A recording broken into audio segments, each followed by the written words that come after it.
кәдімгі біздің Айкенай деген әніміз бар. Баяғыда жаңағы әжелеріміз айтып отыратын, апаларымыз.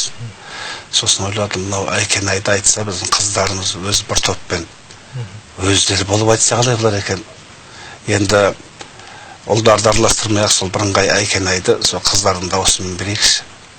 Мүмкін соның сыңғырының өзінде ар жағында үлкен бір өткен уақыттардағы бір белестерге кішкене болса да бір үңілу бола ма екен деген оймен.